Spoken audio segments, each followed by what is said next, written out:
సుమన్ శెట్టి గారు, అదేవిధంగా విజయ్ కుమార్ గారు, రామకృష్ణారెడ్డి గారు, సయ్యద్ ప్రొఫెసర్ గారు, రెహమాన్ గారు, అదేవిధంగా ఈ సభకు హాజరైనటువంటి పెద్దలు, ప్రేమైన మిత్రులారా, ప్రజాశక్తి స్థాయికి ప్రజాశక్తి సంస్థ తరఫున ఎందుకని ఇట్లాంటి సదస్సులు నడుపుతున్నాం అనేది మొదట మీ దృష్టికి ఒక విషయం తీసుకొస్తాం. ప్రజల చేత ప్రజల కొరకు నడపడుతున్నటువంటి పత్రిక ఇది. దీనికి యజమాని లేదు. అన్ని పత్రికలకు అన్ని మీడియా సంస్థలకు యజమానులు ఉన్నారు. ప్రజాశక్తికి యజమాని లేదు. ప్రజాశక్తి సిబ్బందే యజమాని, ప్రజాశక్తి పాఠకులే దీని యజమానులు.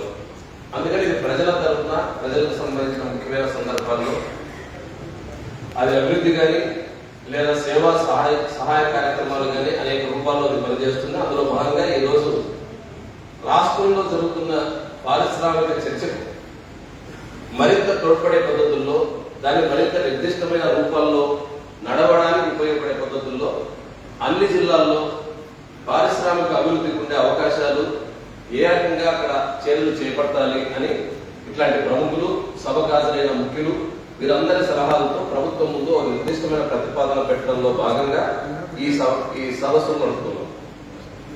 అట్లా నడపాలని ప్రజాశక్తి నిర్ణయించిన మొట్టమొదటి సమావేశం ఈరోజు కర్నూలులో మనం నడుపుకుంటున్నాం.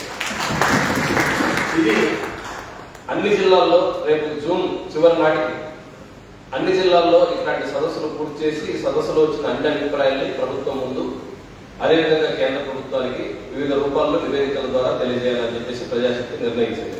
దానికి మీరందరూ హాజరైనందుకు, సభలో పాల్గొన్న వక్తలు, హాజరైన మీ అందరికీ కూడా సాహితీ ప్రజాశక్తి సంస్థ తరఫున హృదయపూర్వకమైన కృతజ్ఞతలు. మొదటిది, ఈరోజు మనం చూస్తున్నాం, పెద్దలు చాలా అనుభవంతో చెప్తున్నారు. గతంలో కొంత సహాయం ఉండేది, కానీ రాను రాను ప్రభుత్వాల వైపు నుంచి సహకారం సరైన పద్ధతుల్లో రావడం లేదు. విధానాల్లో మాటలు ఎక్కువ ఉంటున్నాయి, ఆచరణ చాలా తక్కువ ఉంటుంది. ప్రజల్లో కోరిక, ఆకాంక్షలు పెరుగుతున్నాయి, దాని తగ్గట్టుగా అమలు కావడం లేదు. ఈ వైరుధ్యాన్ని పూర్తి చేయడం అనేది ఈరోజు ప్రభుత్వాల బాధ్యత. ఏ ప్రాంతానికి ఆ ప్రాంతం అభివృద్ధి కావాలనే కోరికలు పెరుగుతున్నాయి. అది జిల్లా లేదా రీజన్ లేదా రాష్ట్రం, దేశం, ప్రతిదీ అభివృద్ధి కావాలని కోరుకుంటున్నాం. కానీ అభివృద్ధి కావాలి అని అంటే నిర్దిష్టమైన ఆచరణ చర్యలు ఏ రకంగా ఉండాలి అనే అంశాల మీదనే వివిధ రకాల అభిప్రాయాలు ఉన్నాయి. అందుకని అభివృద్ధి కావాల్సినంత వేగంగా మన దేశంలో, రాష్ట్రంలో జరగడం లేదు. ఎందుకని ఈ వైవిధ్యాలు, తేడాలు ఉన్నాయి? ఇవి కేవలం రాజకీయమైన తేడాలే కాదు, రాజకీయ తేడాలు కూడా ఉన్నాయి. ఒక్కో పార్టీ శంకుస్థాపన చేస్తే మరో పార్టీ అధికారంలోకి వచ్చిన తర్వాత ఆ శిలాఫలకం వైపు కన్నెత్తి చూడరు, వీలైతే పగలబడతాయి. మరో పార్టీ పునాది వేస్తే ఆ పార్టీ పునాది వేసిన గోడల్ని పూర్తి చేయకుండా ఆపేసి గత ప్రభుత్వాన్ని విమర్శించడం కోసం ఇంకో ప్రభుత్వాలు ప్రయత్నాలు చేస్తున్నాయి. అవన్నీ పాలక ప్రభుత్వాలు అనుసరించే విధానాలు. అదొక కారణం. అదొక్కటేనా? చారిత్రకమైన కారణాలు ఉన్నాయి, భౌగోళికమైన కారణాలు ఉన్నాయి. అదేవిధంగా ఒక నిర్దిష్టమైన ప్రాంతంలో ఉండే కొన్ని భావాలు, తరతరాలుగా ఉండే భావాలు ఉన్నాయి. కొన్ని సహజ వనరుల వల్ల ఆటంకాలు ఉన్నాయి. అందుకనే ఒక ప్రాంతం అభివృద్ధి కావడానికి రాజకీయ, ఆర్థిక, సామాజిక, సాంస్కృతిక కారణాలు ఉన్నాయి అని చెప్పేసి ప్రజాశక్తి అనుకుంటుంది. ఈ కారణాల్ని కేవలం ప్రకృతి కారణాలను ప్రకృతిగా వదిలేయడం కాకుండా వచ్చిన శాస్త్ర పరిజ్ఞానం ఉపయోగించుకొని అననుకూల పరిస్థితులను కూడా అనుకూలంగా మార్చుకోవడం అనేది అవసరం. ఆ దిశగా ప్రభుత్వాలు ఆలోచించాలి. ప్రభుత్వాలు ఆ రకంగా ఆలోచించేటట్టుగా పౌర సమాజం నుంచి ఒత్తిడి ఉండాలి. ఆ పౌర సమాజం ఒత్తిడిని ప్రతిబింబించేటట్టుగా పత్రికా యాజమాన్యాలు, పత్రికలు పనిచేయాలి. ఆ పని చేసేదానికి ఒక ముందు అడుగుగా ప్రజాశక్తి పనిని చేపట్టాలి అని అనుకుని ఈ పని చేస్తాం. కాబట్టి ఇది ఈ నేపథ్యం. మొదటిది, ఈరోజు మనం రాయలసీమ ప్రాంతం, అందులో కర్నూలు, అనేక రంగాల్లో మనం వెనకబడినాం. శ్రీకృష్ణ కమిషన్ నివేదిక చాలా స్పష్టంగా 2010-11 సంవత్సరాల్లో రాష్ట్ర ప్రభుత్వానికి ఇచ్చిన నివేదికల్లో వెనుకబాటుకు కారణాలు చెబుతూ, ఎందుకని తరతరాలుగా రాయలసీమ ప్రాంతం వెనకబడి ఉంది. ఆయన శ్రీకృష్ణ కమిషన్ నివేదికలో 1911 నుంచి 2011 వరకు అనేక లెక్కల్ని ఆధారం తీసుకొని ప్రభుత్వ లెక్కల ఆధారంగానే వెనుకబాటుకు కారణాలు ఏమిటి అని కొన్ని కారణాలు చెప్పాడు. ఆయన చెప్పిన మొదటి కారణం రాయలసీమ వనరులు లేకపోవడం, రవాణా సదుపాయం లేకపోవడం, దానితో పాటుగా ఈ ప్రాంతంలో ఉండేటువంటి పాత భూస్వామ్య భావజాలం చాలా బలంగా మన ప్రాంతాన్ని అభివృద్ధి కాకుండా అడ్డుపోయింది అని చెప్పాడు. దీన్ని అంగీకరించదగినవి అంగీకరించనివి చాలా భిన్నాభిప్రాయాలు ఉండవచ్చు. కానీ ఆయన చెప్పిన దాని ఆధారంగా శ్రీకృష్ణ కమిషన్ నివేదిక వెనుకబడిన ప్రాంతాల అభివృద్ధి అనేది ఉమ్మడి ప్రాంతాల్లోనే సాధ్యమవుతుంది, విస్తారమైన రాష్ట్రంగా ఉన్నప్పుడు సాధ్యమవుతుంది, విభజన వల్ల సాధ్యం కాదు అని చెప్పేసి ఆయన సిఫారసులో ఫైనల్ అంశంగా చెప్పాడు. ఇప్పుడు మన అనుభవం చూస్తున్నాం. తెలంగాణ విడిపోయిన ఈ 12 సంవత్సరాల తర్వాత ఇప్పుడు వాళ్ళ అనుభవం వాళ్ళు చెప్తున్న దాన్ని బట్టి కొన్ని విషయాల్లో కొన్ని అభివృద్ధి తప్ప వాళ్ళు కోరుకున్న బంగారు తెలంగాణ రాలేదు. వెనకబడిన రాయలసీమ మరింత వెనుకబాటు గురైంది. అభివృద్ధి అవుతాం అనుకునేటువంటి ప్రాంతాలు అభివృద్ధి కావడం లేదు. లక్షల కోట్ల రూపాయల పెట్టుబడుల ఒప్పందాలు జరుగుతున్నాయి. ఏ ఒక్క పరిశ్రమ వచ్చి మన రాష్ట్రంలో పెట్టడం లేదు. పెట్టకపోగా గత 6 నెలలుగా మన రాష్ట్రం నుంచి విదేశీ ప్రత్యక్ష పెట్టుబడులు వేగంగా తరలిపోతున్నాయి. మన రాష్ట్రానికి రావాల్సిన పెట్టుబడులు తగ్గిపోతున్నాయి. ఒకవైపు ఒప్పందాలు జరుగుతున్నాయి, విశాఖపట్నంలో సమ్మిట్స్ జరుగుతున్నాయి. రెండో వైపు మాత్రం ప్రారంభించిన వాళ్ళు లేదా ఇక్కడ పెట్టుబడి పెట్టడానికి ఇష్టపడిన వాళ్ళు ఆ తర్వాత దాన్ని కొనసాగించడం. అందుకని దీనికి కారణాలు ఏమిటి, ఈ రకమైన పరిస్థితికి కారణం ఏమిటి అనేది లోతుగా ప్రభుత్వాలు ఆలోచించాలి. నిన్న నేను పశ్చిమ గోదావరి జిల్లా చెంచువాడ అనే గ్రామాన్ని చూశాను. ఆ గ్రామంలో గల్ఫ్ దేశాల్లో ప్రతి ఇంటి నుంచి సగటున 2 మనుషులు గల్ఫ్ దేశాల్లో ఉన్నారు. సగటున 2 ఉన్నారు. ఇప్పుడు వారిలో చాలా మంది ఆందోళనగా ఉన్నారు. కొంతమంది ఎన్నిక వచ్చినారు, కొంతమంది అక్కడ భవిష్యత్తు లేదని ఆందోళన పడుతున్నారు. రెండోది, మన కృష్ణా జిల్లాలో ఇంకో గ్రామం ఉంది, అది చెన్నవాడ. కృష్ణా జిల్లా ఉంగుటూరు మండలంలో చెన్నవాడ అనే గ్రామం ఉంది. ఆ గ్రామంలో చిన్న గ్రామం ఉంది.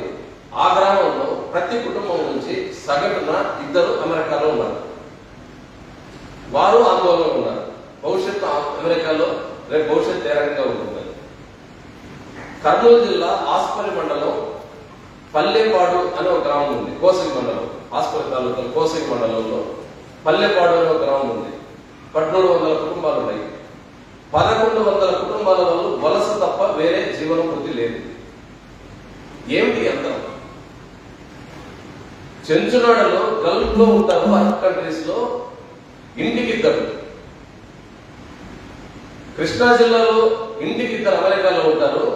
కర్నూలు జిల్లాలో కోసగి మండలంలో గ్రామంలో 89% మంది వలస పొందే తప్ప బతకలేదు. మరి దీనికి నివారించాల్సిన బాధ్యత, ఆలోచించాల్సిన బాధ్యత ఉందా లేదా? గతంలో రాష్ట్రం ఉమ్మడి ఆంధ్రప్రదేశ్ ఏర్పడక ముందే కొన్ని ప్రాంతాలకు కొన్ని ప్రత్యేక లక్షణాలు ఉన్నాయి. నీటి పారుదల అవకాశాలు కృష్ణా గోదావరి జిల్లాల్లో బ్రిటిష్ కాలంలోనే అభివృద్ధి అయింది. ప్రకాశం బ్యారేజ్ కావచ్చు, గోదావరి నది ఆనకట్టలు కావచ్చు, తద్వారా అక్కడ నీటి పరివాహానికి అవకాశం ఉంటే అక్కడ ప్రాంతం అభివృద్ధి అయింది. దాంతోపాటు సముద్రం ఒడ్డు ఉంది. సముద్రం ఒడ్డు కాబట్టి సహజంగా ఓడరేవులు వచ్చినాయి. మచిలీపట్నం లాంటివి బ్రిటిష్ కాలంలోనే అభివృద్ధి అయ్యాయి. కానీ స్వతంత్రం తర్వాత బ్రిటిష్ కాలంలో రాయలసీమ వెనుకబడిపోయింది. కారణం, మొదట్లో నవాబు పరిపాలన కింద, ఆ తర్వాత దత్త మండలం కింద ఉంది. ఇది ఎవరికి పుట్టని బిడ్డగా అనాథగా మారిపోయింది. అటు నవాబు కానీ ఇటు బ్రిటిష్ అధికారులకు కానీ ఈ బిడ్డ మీద మమకారం లేకపోయింది. అందుకని ఆయన ఎవరికో దత్తత ఇచ్చినాడు. దత్తత తీసుకున్న వాడికి దీన్ని పరిపాలించడం తప్ప, ఇక్కడ పాలేగాలను అణిచివేయడం తప్ప అభివృద్ధి చేయాల్సిన అవసరం లేదు. వాళ్ళకి కావాల్సిన సముద్రం గోడగా ఉంది, వాణిజ్య అవకాశాలు, అటువైపు వాళ్ళు అభివృద్ధి చేసినారు. అందుకని బ్రిటిష్ కాలంలోనే మనం వెనకబడినాం. తర్వాత స్వాతంత్రం వచ్చిన తర్వాత, ఉమ్మడి ఆంధ్రప్రదేశ్ ఏర్పడిన తర్వాత, ఏర్పడే ముందు పెద్ద మనుషుల ఒప్పందం ఒకటి జరిగింది, శ్రీబాగ్ ఒప్పందం.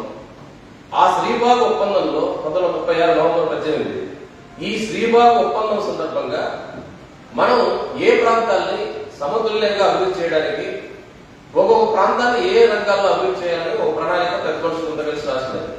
ఆచరణలు అది సక్రమంగా జరగలేదు. అందులో భాగంగా వచ్చిన రాజధాని 3 సంవత్సరాలు ముగిసే లోపే మళ్ళా తిరిగి కర్నూలు నుంచి వెళ్ళిపోయింది. ఇప్పుడు రాజధాని నగరానికి డైరెక్ట్ గా ఒక ట్రైన్ సదుపాయం లేని పాత రాజధాని నగరం కర్నూలు. కొత్త రాజధాని నగరానికి పాత రాజధాని, ప్రారంభ రాజధాని నుంచి డైరెక్ట్ ట్రైన్ కనెక్షన్ లేదు. అది ఈరోజు మన పరిస్థితి. అంటే 70 సంవత్సరాల తర్వాత ఎన్నికలు చూస్తే ప్రధానమైన పట్టణాలకే నేరుగా రవాణా సదుపాయం ఇప్పటికీ లేదు. దీనికి ఎవరు? ఉమ్మడి ఆంధ్రప్రదేశ్ ఏర్పడే ముందు ఏదైతే వెనకబడిన ప్రాంతం రాయలసీమ జిల్లాలు ఉన్నాయో ఈ ప్రాంతాల అభివృద్ధికి విద్య, వైద్యం, చిన్న మధ్య తరహా పరిశ్రమల అభివృద్ధి కోసం అనేక ప్రణాళికలు రూపొందించినారు. కొన్ని వచ్చినాయి. గవర్నమెంట్ మెడికల్ కాలేజ్ కర్నూలు, ఆ తర్వాత చాలా కాలానికి శ్రీ వెంకటేశ్వర విశ్వవిద్యాలయం, ఆ తర్వాత శ్రీ కృష్ణదేవరాయ విశ్వవిద్యాలయం, ఇవి వచ్చినాయి. దీని ద్వారా కొంత చదువు పెరిగింది, హాస్పిటల్ వైద్యం కొంత మెరుగైంది. కానీ ముఖ్యమైన పారిశ్రామిక రంగానికి సంబంధించిన చిన్న మధ్య తరహా పరిశ్రమల అభివృద్ధి పట్ల ఆ తర్వాత కాలంలో దాని మీద తగిన శ్రద్ధ పెట్టలేదు. అందుకని ఈ ప్రాంతంలో కొత్తగా పరిశ్రమలు రాలేదు. 1951 సెన్సస్ లెక్కల ప్రకారం చూస్తే కర్నూలు జిల్లాలో ఏవైనా పరిశ్రమలు 70 వరకు ఉన్న పరిశ్రమలు చూస్తే అవి చిన్న మొత్తాదులో ఉండేటువంటి ఆయిల్ మిల్లులు, ఇంతకుముందు చెప్పాను, ఆయిల్ మిల్లులు, తర్వాత చేనేత మగ్గాలు, అక్కడక్కడ రైస్ మిల్లులు, ఇవి చాలా తక్కువ. సగటున 24 మంది మాత్రమే ఈ పరిశ్రమల్లో, ఈ మిల్లుల్లో పనిచేస్తారు కార్మికులు సగటున. అతి చిన్న పరిశ్రమ. ఆ తర్వాత కర్నూలు నగరంలో బిడి, స్వయం ఉపాధి మీద ఆధారపడిన బిడి, ఎమ్మెల్యేలో చేనేత, ఇవి తప్ప 1000 మందికి ఉపాధి చూపించేటువంటి ఒక పెద్ద పరిశ్రమలు రాలేదు. కానీ ఇదే టైంలో 1950 నుంచి 70 మధ్యలో కోస్తా జిల్లాలో, ముఖ్యంగా విశాఖపట్నం కేంద్రంగా భారీ పరిశ్రమలు వచ్చినాయి. అక్కడ విశాఖపట్నం పోర్టు రావడం, దాంతో పాటు కేంద్ర ప్రభుత్వ రంగ సంస్థలు అనేకం, HCL కావచ్చు, లేదా సైన్యానికి సంబంధించిన అనేక ఆయుధాల ఉత్పత్తి పరిశ్రమ, డిఫెన్స్ పరిశ్రమలు కావచ్చు, అదేవిధంగా అక్కడ భారీ మందుల పరిశ్రమలు వచ్చినాయి. అనేక రంగాల్లో విశాఖపట్నం చుట్టూ ప్రాంతాల్లో అభివృద్ధి. అందుకనే ఈ రోజు హైయెస్ట్ GDP గ్రోత్ ఉన్నటువంటి, సగటు ఆదాయం ఎక్కువ ఉన్నటువంటి ప్రాంతం అనకాపల్లి. 51 నాటి అనకాపల్లి, కర్నూలు రెండు పోలిసి చూస్తే అనకాపల్లి జిల్లాగా ఆ రోజు లేదు, ఈరోజు జిల్లా అన్నాను. అనకాపల్లి ప్రాంతం కర్నూలు ప్రాంతాన్ని పోలిసి చూస్తే 51కి 2015 నాటికి పోలిసి చూస్తే 51లో అది 12వ స్థానంలో ఉంటే మనం 3వ స్థానంలో ఉన్నాం. ఈ రోజు మనం 24వ స్థానంలో ఉంటే అది 1వ స్థానానికి వచ్చింది. ఎట్లా సాధ్యమైంది? కేవలం ప్రభుత్వ రంగ సంస్థలు రావడం ద్వారా, ఆ ప్రభుత్వ రంగ సంస్థలకు అనుబంధంగా అనేక ప్రైవేట్ పెట్టుబడులు రావడం ద్వారా ఆ ప్రాంతాలు అభివృద్ధి.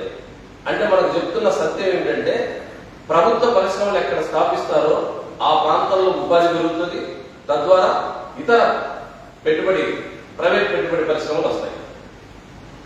రాయలసీమ ప్రాంతం, కర్నూలు లాంటి ప్రాంతం వెనకబడిపోవడానికి ప్రభుత్వ పెట్టుబడులు 1950-70 మధ్య ఇతర ప్రాంతాలకు వచ్చినంత వేగంగా ఇక్కడికి రాకపోవడం ముఖ్యమైన కారణం.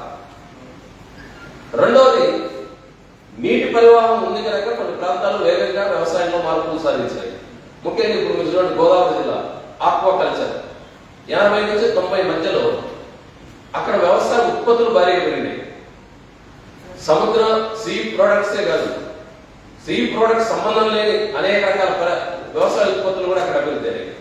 అదే టైంలో ఆంధ్రప్రదేశ్లో రాయలసీమ జిల్లాల్లో వేరుశనగ వేగంగా అభివృద్ధి అయింది.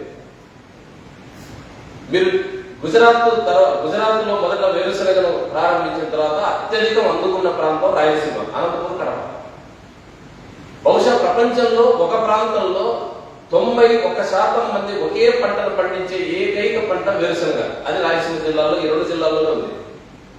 ఒక దశాబ్దం పాటు, దాదాపు 1 దశాబ్దంన్నర పాటు ఒక్క పంట మాత్రమే మనకు తెలుసు అన్నంతగా ఆ పంటతో లింక్ అయిపోయారు. కానీ 80-90 తర్వాత చూస్తే వేరుశనగ పంట క్రమంగా తగ్గింది.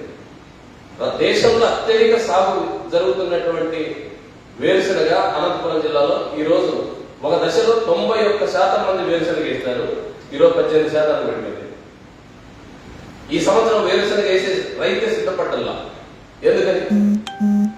ఆక్వాకల్చర్ అక్కడ అభివృద్ధి అయింది, ఇతర వ్యవసాయ అనుబంధ పరిశ్రమలు అభివృద్ధి అయినాయి. కానీ రాయలసీమ ప్రాంతంలో వేగంగా అభివృద్ధి అయినటువంటి ఒకే ఒక పంట, ముందుకొచ్చిన పంట, వాణిజ్య పంట, అది వేరుశనగ. ఆ వేరుశనగ పంట 10-15 సంవత్సరాల లోపు పూర్తి పతనావస్థలోకి వచ్చింది. కారణం లోకల్ గా ఆధారితమైనటువంటి పరిశ్రమలు లేకపోవడం, ఈ పంటలకు అనుబంధంగా రావాల్సినటువంటి వ్యవసాయ ఆధారిత పరిశ్రమలు రాకపోవడం. ఒకవైపు ప్రభుత్వ పరిశ్రమలు రాకపోవడంతో భారీ పరిశ్రమలు రాలేదు, భారీ పరిశ్రమలు రాలేదు కాబట్టి అనుబంధ పరిశ్రమలు రాలేదు. రెండో వైపు వ్యవసాయ ఆధారిత పరిశ్రమలు ఏ పంట ఆధారంగా ఏ ప్రాంతంలో ఏ పంటలు ఉన్నాయో ఆ పంటల ఆధారిత పరిశ్రమలు రాలేదు. అందుకనే పంట పండించినా గిట్టుబాటు కాదు, ఆటోమేటిక్ గా ఆ పంట నుంచి రైతాంగం వేరే పంటలు లేకపోతున్నారు. ఇప్పుడు కొంతమంది బయట మాట్లాడే విశ్లేషకులు కొంతమంది చెప్తుంటారు, మీరు ఒకే పంట ఎందుకు వేయాలి, వేస్తే అందరూ వేరుశనగ, లేదా అందరూ టమోటా, లేదా అందరూ ఉల్లి, అందరూ మిరప, ఇవే ఎందుకు పెడతారు అంటారు. మాకు అంతకంటే మించి జ్ఞానం లేదు, మాకు అంతకు మించి తెలియదు. ఎందుకని ఇక్కడ పరిశ్రమలు ఉంటే ఈ పరిశ్రమ ఈ పంట ఆధారితంగా ఉంటే గ్యారెంటీగా మార్కెట్ ఉంటుంది, ఆ పంటనే పండిస్తాం. ఆ పంటకు మార్కెట్ ఇక్కడ లేనప్పుడు, ఆ పంట ఆధారితమైన పరిశ్రమ లేనప్పుడు సహజంగానే ప్రపంచం ఏ దానికి డిమాండ్ ఉంటుంది ఈ సంవత్సరం అనుకుంటే నెక్స్ట్ ఇయర్ అందరూ అదే పండిస్తాం, అంతకు మించి తెలియదు. అందుకని ఇక్కడ పంటల ఆధారిత పరిశ్రమలు రాకపోవడం అనేది వ్యవసాయాన్ని దివాలా తీయించడానికి, వ్యవసాయాన్ని మరింత బలహీనం చేయడానికి తోడ్పడింది. ఇదే టైంలో గోదావరి, గుంటూరు, కృష్ణా ఈ జిల్లాలో చూడండి వ్యవసాయం అభివృద్ధి అయితే, అందుకని వాళ్ళు ఈరోజు ఎక్కడైనా బతకగలుగుతున్నారు, ఏ ప్రాంతాల్లో భూములు కొనగలుగుతున్నారు. ఇప్పుడు అనంతపురం జిల్లాలో ఇక్కడ కూడా మన కోసగి ఈ మండలాల్లో, ఆలూరు ఈ మండలాల్లో చూస్తే కృష్ణా జిల్లాల నుంచి ఎప్పుడో వలస వచ్చి ఇక్కడ క్యాంపులు ఏర్పాటు చేసుకుని భూములు కొన్నారు. మనకు నీళ్లు వచ్చే విషయం మనకు తెలియకుండా వాళ్ళకి తెలుసు, నీళ్లు వచ్చే ప్రాంతాన్ని ముందే కొనిస్తారు. అందుకని వాళ్ళు వచ్చి ఇక్కడ వ్యవసాయం చేయగలుగుతున్నారు. ఈ ప్రాంతంలో ఉన్నవాడు భూములు అమ్ముకుంటాడు. కారణం ఇక్కడ ఉండే రైతాంగానికి తాము బతకడానికి ఉపయోగపడే వ్యవసాయ ఆధారితమైనటువంటి ప్రణాళికాబద్ధంగా ప్రభుత్వాలు చర్యలు తీసుకోకపోవడం అభావం. 80-90 తర్వాత చూస్తే ఇప్పుడు ప్రభుత్వ పెట్టుబడి తగ్గింది. గతంలో ప్రభుత్వ పెట్టుబడి 50 నుంచి 70 మధ్య ప్రభుత్వ పెట్టుబడి కీలకం, అందుకని భారీ పరిశ్రమలు వచ్చినాయి. అప్పుడు ప్రైవేట్ పెట్టుబడులు చాలా జూనియర్, తక్కువ మోతాదులో అనుబంధ పరిశ్రమలుగా వచ్చేది, చిన్న చిన్న పరిశ్రమలు. 80 నుంచి 90 మధ్య ప్రభుత్వ పరిశ్రమలు ఉన్నాయి, కానీ ప్రైవేట్ పెట్టుబడులు వచ్చాయి. ముఖ్యంగా మందుల పరిశ్రమ ఈరోజు విశాఖపట్నంలో హబ్బుగా ఏర్పడింది. ఫార్మాసిటికల్ అంటే కారణం ప్రైవేట్ పెట్టుబడులే.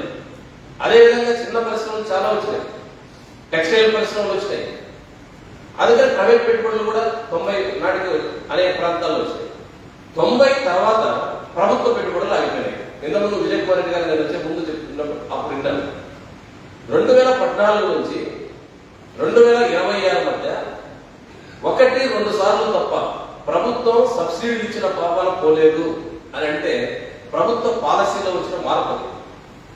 ప్రభుత్వాలు ఈరోజు పరిశ్రమలు పెట్టే బాధ్యత తమదని, వెనుకబడిన ప్రాంతాల్లో అభివృద్ధి చేయాల్సిన అవసరం తమ బాధ్యత అని గుర్తించడం లేదు. పరిశ్రమ పెడితే పరిశ్రమ అధిపతి బాధ్యత. ఆయన పెట్టగలిగితే ఈ ఊర్లో పెట్టవచ్చు, ఇక్కడ పరిశ్రమ పెడితే లాభం రాదనుకుంటే ఇంకో ప్రాంతానికి పోవచ్చు, ఈ ప్రాంతంలో లాభం రాదనుకుంటే ఇంకో దేశానికి పోవచ్చు, ఎక్కడైనా పరిశ్రమ పెట్టవచ్చు. అత్యంత వెనుకబడిన మన ప్రాంతం నుంచి ఉగండాలో పెట్టుబడులు పెట్టే వాళ్ళు ఉన్నారు. అనంతపురంలో 12 మంది ఉన్నారు. ఉగండాలో పెట్టుబడులు పెడతారు. ఉగండా ఏ రూపంలో చూసినా మన ప్రాంతానికంటే అభివృద్ధి అయిన ప్రాంతం కాదు. ఏ రకంగా చూసినా వ్యవసాయం కానీ, పారిశ్రామిక అభివృద్ధి కానీ, సేవా రంగాల్లో కానీ అభివృద్ధి లేదు. అక్కడ లిక్కర్ బిజినెస్ చేసి పోతున్నారు మన వాళ్ళు. అక్కడ లిక్కర్ ప్రొడక్ట్ చేసేదానికి మన జిల్లాల నుంచి పోతున్నారు. ఉగండాకే కాదు, ఎక్కడికైనా దక్షిణాఫ్రికాలో ఏ మారుమూల ఖండానికైనా, లాటిన్ అమెరికాలో ఉండే ఏ మారుమూల దేశానికైనా మన వాళ్ళు పెట్టుబడులు పెట్టడానికి పోతారు. ఇక్కడ పెట్టండి. ఎందుకని పెట్టడం లేదు? ప్రైవేట్ పెట్టుబడికి రక్షణ రానప్పుడు, ప్రైవేట్ పెట్టుబడి గ్యారెంటీగా ఈ అభివృద్ధి చెందుతామని విశ్వాసం కలిగించకపోతే రాదు. ప్రభుత్వ పెట్టుబడి ఉంటే ఆ పెట్టుబడి మీద నమ్మకం, ఆ ప్రభుత్వ పెట్టుబడి పెట్టిన దాని మీద నమ్మకంతో ప్రైవేట్ పెట్టుబడులు కూడా వస్తాయి. ప్రభుత్వ పెట్టుబడి ఎప్పుడైతే తగ్గిపోతుందో ప్రైవేట్ పెట్టుబడిదారులు ఎవరు పెట్టుబడి పెట్టడానికి ఇష్టపడరు. ప్రభుత్వాలు ఎప్పుడు ఏం చేస్తాయో తెలుసు, ఏ నాయకుడు వచ్చి ఏమడుగుతాడో తెలుసు. ఈ రోజు చాలా జిల్లాల్లో రియల్ ఎస్టేట్ లో ఒక ఫ్లాట్, తన సొంత ఫ్లాట్ అమ్మాలన్నా కొనాలన్నా నాయకులకు మామూలు ఇవ్వకపోతే అమ్మలేడు, కొనలేడు. ఎవరు పెట్టుబడి పెడతాడు? ఎందుకు పెట్టుబడి పెడతారు? ఎంత రాయలసీమ లేదా కర్నూలు మీద ఎంత ప్రేమ అభిమానం ఉన్నా తాను పెట్టుబడి పెట్టిపోయి రాజకీయ నాయకులు ఎన్నుకుందరా? వాళ్ళ వాచ్మెన్ గారి నుంచి ప్రతి ఒక్కరిని ప్రసన్నం చేసుకుంటూ నాయకుల దగ్గరికి పోవాలంటే ఎందుకు పెడతారు? ఆత్మగౌరవం లేని చోట ఎవరు పెట్టుబడతారు? ఎందుకు పెడతారు? అందుకని ఈ కాలంలో ప్రైవేట్ పెట్టుబడులు కూడా మన ప్రాంతంలో డబ్బులు లేక కాదు, మన రాజకీయ నాయకుల దగ్గర ఉన్నంత డబ్బు ఎవరి దగ్గర లేదు.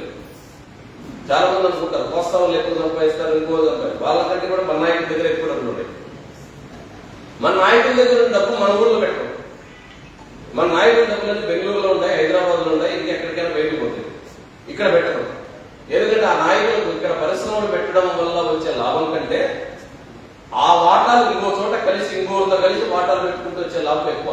ఈ మధ్య మీరు మన రాష్ట్రానికి సంబంధించిన ఒక ఎంపీ గారి కేసు తెలియటారు, పత్రికల్లో వచ్చి చూసింటాం. ఆ ఎంపీ గారు ఒక ఫామ్ హౌస్ లో కూర్చొని డ్రగ్స్ సేవిస్తూ బిజినెస్ గురించి మాట్లాడుకుంటారు. ఎక్కడ బిజినెస్? ఆంధ్రప్రదేశ్ లో బిజినెస్ గురించి కాదు, భారతదేశంలో బిజినెస్ గురించి కాదు, ఫారిన్ లో బిజినెస్ గురించి మాట్లాడుకున్నట్టు పత్రికల్లో వచ్చింది. వారు ఏం మాట్లాడుతున్నారో వాళ్ళే చెప్పలేదు, కానీ పత్రికల్లో వచ్చిన దాన్ని బట్టి మనకు అనిపిస్తుంది. అంటే వీళ్ళందరూ ఎక్కడ ఏం చేయాలనుకుంటున్నారు? ఇక్కడ సంపాదించిన పెట్టుబడికి ఇక్కడ పరిశ్రమలు పెట్టడం కాకుండా ఇక్కడ ఎవరైనా జిల్లా అభిమానము సాంప్రదాయకంగా మా కుటుంబం ఈ పరిశ్రమ నడిపింది కాబట్టి ఇక్కడ పరిశ్రమ పెట్టుకుందాం, దీన్ని కొనసాగిద్దామని ఇట్లాంటి వాళ్ళు ఎవరైనా ఉంటే వేధించడం, మాకు మామూలు ఇవ్వండి. ఈ రోజు ఈ పార్టీకి అనుకూలంగా అసలు ఆత్మాభిమాన్ని చంపుకొని పొగడాల్సి వస్తుంది నాయకుల్ని. అది ఘోరమైన పరిస్థితి. ఈరోజు పరిశ్రమ అధిపతులు లేదు మన రాష్ట్రంలో, మన రాష్ట్రాల్లో. మన ఆత్మాభిమానాన్ని చంపుకొని ఆ చోట మోట నాయకుల్ని పొగిడితే తప్ప ఈ పరిశ్రమకి ఏమైనా సహాయం చేయలేమో అనుకొని పొగడాల్సి వస్తుంది. ఈ పరిస్థితి ఉంటే ఏ పెట్టుబడిదారులు, ఏ ప్రాంతీయ అభిమానం ఉన్న వాళ్ళు ఎందుకు పెట్టుబడి పెడతారు? ఇది పెట్టకపోవడం ఈ రకంగా జరగాలని కాన్షియస్ గా జరుగుతుంది. అది నేను చెప్పదలుచుకున్న మొదటి మాట. ఉద్దేశపూర్వకంగానే ఈ ప్రయత్నాలు జరుగుతుంది. అనుకోకుండా వ్యక్తుల సమస్య కాదు ఇది. ఇదేదో కొద్దిమంది నాయకుల యొక్క వ్యక్తిత్వానికి సమస్యకు సంబంధించిన సమస్య కాదు. ఇది ఒక పాలసీలో భాగం, ఇది ఒక విధానంలో భాగంగా జరుగుతుంది. ఏమిటి ఆ విధానం? రాయలసీమలో విస్తారమైన ప్రాంతం ఉంది, భూభాగం విశాలమైన భూభాగం ఉంది. మొత్తం రాష్ట్రంలో ఈరోజు మన ఆంధ్రప్రదేశ్ రాష్ట్రంలో 36% భూభాగం ఉండే ప్రాంతం రాయలసీమ. 36% సాగు భూమి ఉంది. 32% జనాభా ఉంది. ఆంధ్ర రాష్ట్ర జనాభాలో రాయలసీమ జనాభా 32%. కేవలం 7.6% భూమికి మాత్రమే సాగునీటి వనరులు ఉన్న ప్రాంతం రాయలసీమ. 36% సాగు భూమి, 32% జనాభా, 7.6% మాత్రమే సాగు భూమికి సాగునీటి వనరులు ఉన్నాయి. మరి ఈ ప్రాంతంలో ఎట్లా పండుగ పడతాయి? వ్యవసాయం అంతా వర్షాధారిత లేదా నాయకుల దయాదాక్షిణ్యం. మనకి ఎంత దురదృష్టం వచ్చిందంటే చెరువుకు నీళ్లు వదిలితే ఆ నీళ్లు వదిలిన నాయకుడు చెరువులో ఈత కొట్టి గంగమ్మ పూజలు చేసి వచ్చే కాలానికి వచ్చుకుంటారు. అంటే 3 ఏళ్లకు 4 ఏళ్లకు చెరువుకు నీళ్లు వదలడం కూడా గొప్ప విషయం. అంద్రేనివాకు కాలువకు గేట్లు ఎత్తడం ఒక పెద్ద విషయం. అంద్రేనివా కాలువకు 10 గేట్ల, 12 గేట్ల, 9 గేట్ల అని ఆ గేట్ల లెక్కలు చెప్పడం ఒక విజయం. అది మనం చెప్పే నాయకులు చెప్తున్నారు. సాగునీరు అనేది మన హక్కు. అది కనీసం ఒక్క పంటకైనా సాగునీరు వనరులు ఇవ్వకపోతే ఈ ప్రాంతంలో కొనుగోలు ఎట్లా పెరుగుతుంది? కొనుగోలు జరగకపోతే ఏ పరిశ్రమ అధిపతి ఎందుకు వచ్చి పెట్టుబడి పెడతాడు? గతంలో ఇక్కడే బిర్లా కంపెనీ వాళ్ళు సోప్ తయారు చేసేవాళ్ళు. ఆ సింగిల్ సోపే అందరి ఇళ్ళలో వాడేవాళ్ళం మనం. దాన్ని గెర్రెల సోపు అనేవాళ్ళం. ముద్ద సబ్బుగా ఉండేది. ఇప్పటికీ ఆ సబ్బును ఉత్పత్తి చేయడానికి నంద్యాల జిల్లా రాష్ట్రం అన్నిటికంటే అగేస్ట్ అవకాశం ఉన్న జిల్లా నంద్యాల. పెద్దలు తెలిసే ఉంటుంది. ఇప్పటికీ రా మెటీరియల్ అత్యధికం జరిగేది నంద్యాల ప్రాంతంలో. కానీ అక్కడ ఒక్క పరిశ్రమ లేదు. ఇప్పటికీ వజ్రాలు దొరకగలిగిన ప్రాంతం ఏదన్నా ఉందంటే అనంతపురం, కర్నూలు జిల్లాలో లాస్ట్ బార్డర్ ఉండేటువంటి పట్టుకొండ తాలూకా. బంగారం నిక్షేపాలు హైయెస్ట్ అవకాశం ఉన్న ప్రాంతం అక్కడే తుగ్గలి మండలంలో. ఇప్పటికే ఏషియా కంపెనీ వచ్చి తవ్వకాలు ప్రారంభించింది. అంటే సాధారణ ప్రజలు వాడేటువంటి సబ్బు మొదలుకొని అత్యంత విలువైన వజ్రాల వరకు దొరికే ప్రాంతం ఇక్కడ ఉంటే మరి ఎందుకని పరిశ్రమలు ఎందుకని పెట్టడం లేదు? దానికి కారణం ప్రభుత్వాల దృష్టిలోనే ప్రభుత్వాలు సక్రమంగా ఇక్కడ ఉండే వనరులను ఉపయోగించుకోవాలనేటువంటి చిత్తశుద్ధి, ఆ రకంగా వినియోగించడానికి అవసరమైన పాలకులు ఈ ప్రాంతం నుంచి ఎన్నికైన ప్రజాప్రతినిధుల ఆ దృష్టి లేకపోవడం అనేది ఒక ముఖ్యమైన సమస్య. యజమానులు లేక కాదు, ఇక్కడ ప్రాంతీయ అభిమానులు లేని వాళ్ళు లేక కాదు. సమస్య అంతా ప్రభుత్వ విధానాలని సక్రమంగా ప్రభావితం చేయగలిగినటువంటి ప్రజాప్రతినిధులు, ప్రజల నుంచి ఆ రకమైన ఒత్తిడి లేకపోవడం ముఖ్యమైన సమస్య. వీళ్ళు రావచ్చు, గతంలో వాళ్ళు ఉండొచ్చు, రేపు ఇంకోరు రావచ్చు. ఏ ప్రభుత్వం ఇప్పుడు ఏం కోరుకుంటుందంటే మన ప్రాంతంలో ఉండే భూమిని గ్రీన్ ఎనర్జీ పేరుతో, సోలార్ ఉత్పత్తి పేరుతో వేల లక్షల ఎకరాలని ప్రైవేట్ కంపెనీలకు ఇవ్వడానికి సిద్ధపడుతున్నారు. మీరు చూడండి, 28 కేబినెట్ సమావేశాలు జరిగిన ఈ ప్రభుత్వ అధికారులు ఎదుర్కొన్న తర్వాత నిన్న జరిగిన దాంట్లో 28 కేబినెట్ సమావేశాల్లో 25 సమావేశాల్లో ల్యాండ్ అక్విజిషన్ గురించి, భూసేకరణ గురించి అజెండాలు పెట్టారు. 25 సమావేశాలు. ఈ 25 సమావేశాల్లో 21 సమావేశంలో రాయలసీమ ప్రాంతంలో భూసేకరణ అనేది ఒక అజెండాగా ఉంది.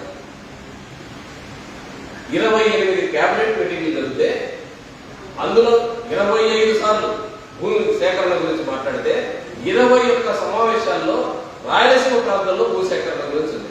అది కడప కావచ్చు, అనంతపురం కావచ్చు, కర్నూలు కావచ్చు, నంద్యాల, ఏదో జిల్లాలో ప్రతి కేబినెట్ మీటింగ్ లో 500 ఎకరాలు, 300 ఎకరాలు, 1000 ఎకరాలు ఏదో కంపెనీకి ఇచ్చేస్తారు. ఎందుకని ఇస్తున్నారు? ఈ ప్రాంతంలో వ్యవసాయం ఫెయిల్ అయిపోయింది, ఇక్కడ పరిశ్రమలు కొత్తగా రాలేదు, అందుకని ఈ ప్రాంతం నుంచి వలసలు పోతున్నాం, ఇక్కడ ఉపాధి సమస్య ఉంది, ఇప్పుడు తేలిగ్గా చౌకగా మన భూముల్ని కొనేయచ్చు. కొనడం మానేసినారు లీజ్. ఇక్కడ ఫ్యాక్టరీ పెట్టే వాళ్ళకి భూమి ఇవ్వమంటే మాత్రం 7 సెంట్లు రియల్ ఎస్టేట్, ఇండస్ట్రియల్ ఎస్టేట్. కానీ ఇక్కడ ఏ ఫ్యాక్టరీ పెడతాడో లేదో తెలడానికి 1,62,500 ఎకరాల భూమి అలాట్ చేశారు. 1,62,500 ఎకరాల భూమి ఒక్క రాయలసీమ జిల్లాలో.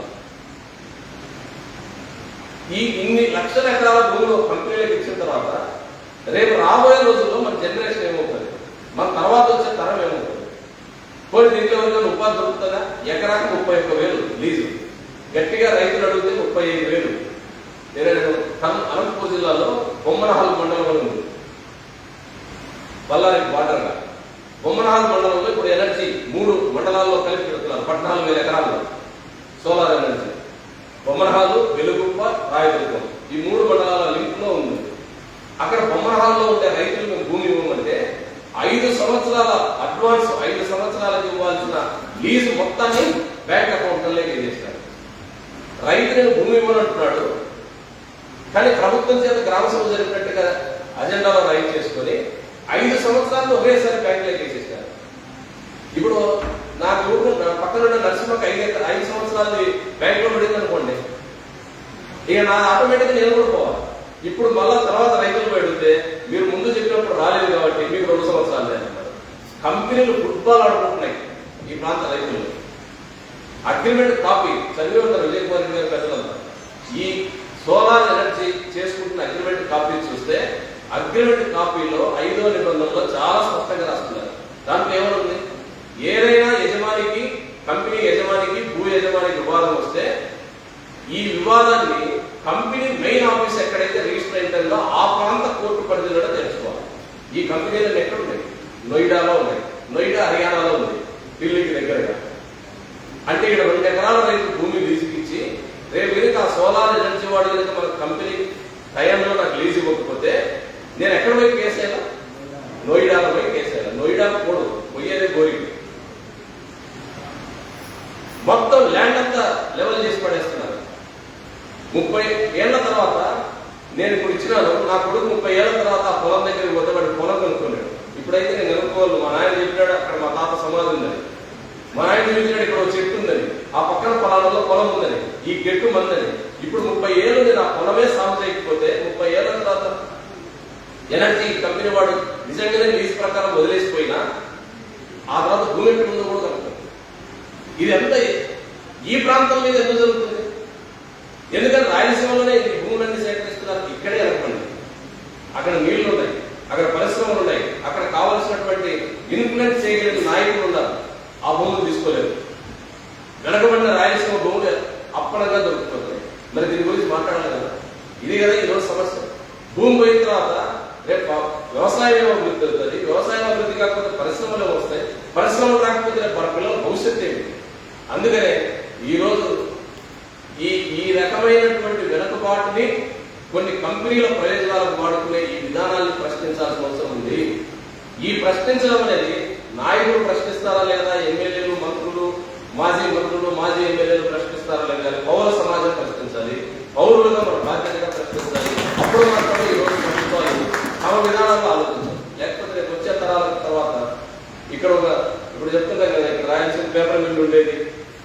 అక్కడ పోతే గుంటకల్లో స్పిన్నింగ్ మిల్ ఉండేది, పలానా చోట నంద్యాలలో షుగర్ ఫ్యాక్టరీ ఉండేది, పలానా చోట AP IDC irrigation development corporation office ఉండేది అని ఒకప్పుడు చెప్పాల్సి వస్తుంది. తర్వాత ఒకప్పుడు ఇక్కడ రాయలసీమ అంటూ ఉండేది. ఆ పరిస్థితి రాకుండా ఉండాలంటే దానికోసమే ప్రభుత్వాల మీద ఒక విధానాలు, ఉపాధి చూపించే విధానాలు కావాలి. ఆ ఉపాధి చూపించగలిగిన పరిశ్రమలు కావాలి. ఆ పరిశ్రమలకు అవకాశాలు చాలా విస్తారంగా ఈ ప్రాంతంలో ఉన్నాయి. ఒకప్పుడు డోన్ తాలూకా ఉంది. డోన్ ఆ చుట్టుపక్కల ఉండే 14 గ్రామాలు అక్కడ ఉండే సున్నపు గనుల మీద ఆధారపడి పెట్టుకోవాలి. లారీలు, చాలా పెద్ద సంఖ్యలో లారీలు ఉండేవి, హమాలీలు ఉండేవాళ్ళు. దాని నుంచి చాలా ఇంపోర్ట్ జరిగి మనకు ఆదాయం వచ్చేది. డోన్ వేగంగా అభివృద్ధి అయింది ఒక దశలో. డోన్ పట్టణీకరణ కూడా చాలా వేగంగా పెరిగింది. నంద్యాల తర్వాత వేగంగా పెరిగిన పట్టణీకరణ డోనే. ఇప్పుడు డోన్ వేగంగా పడిపోతున్న జనాభా ఉండే ప్రాంతం కూడా డోనే. కారణం చిన్న పరిశ్రమలు దివాలి. అందుకని ఒక అభివృద్ధికి ప్రధానమైన పరిశ్రమ, ఆ పరిశ్రమల ఆధార ఉపాధి చూపించే పరిశ్రమలు కావాలి. ఉపాధి రహిత పరిశ్రమలు అక్కర్లేదు. అందుకని ఈ ప్రాంతం అభివృద్ధి అంటే ఉపాధిని ఇచ్చే పరిశ్రమలు, వ్యవసాయానికి సాగునీరు ఇచ్చేటువంటి వనరులు, ఈ ద్వారా మాత్రం అభివృద్ధి అవుతుందని చెప్పేసి నమ్ముతున్నాం. దానికి విద్యా వైద్యం ఉపయోగపడాలి. పుల్లయ్య సార్కు మేము చూస్తూ పెరిగాం. నేను కూడా కొలసకాల స్కూల్లో చదివాను. పక్కనే సార్ ఉండేవాడు. స్కూల్ అంటే ఎట్లా నడపాలో, ఏ రకంగా పిల్లలకు చదువు చెప్పాలో ఒక నిబద్ధతతో చేస్తారు.